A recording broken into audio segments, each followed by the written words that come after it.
ka don china ka saltan na chiao du mun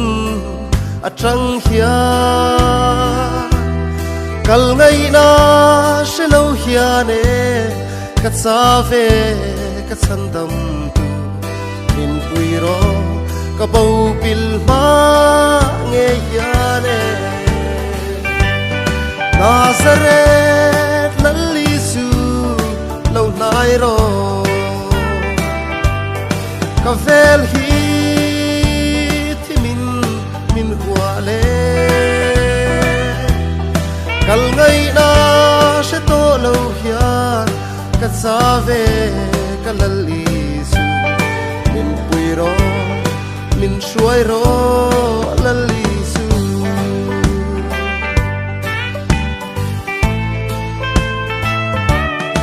edem bo sia na vanga ka shing nun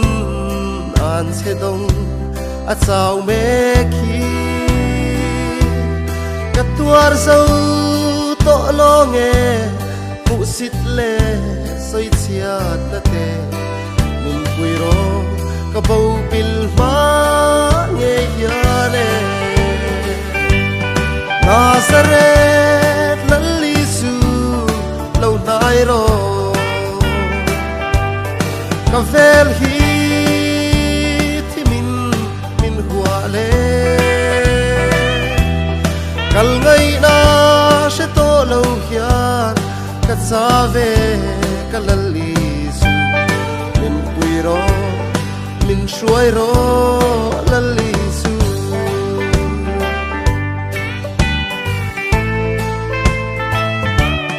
tu na chuan ka lo she ta lal thu thung vuan tu te atan chua ruai tu mei le chum ding lalli suwa ka nei to si ka zam lo ka shing nun sin ko nga dia Nazareth lalli su lâu nai ro ka vel hi thi min hua le kal ngai na she to lo hian ka cha ve ka lalli su min pui ro min shuai ro lalli su Nazareth lalli su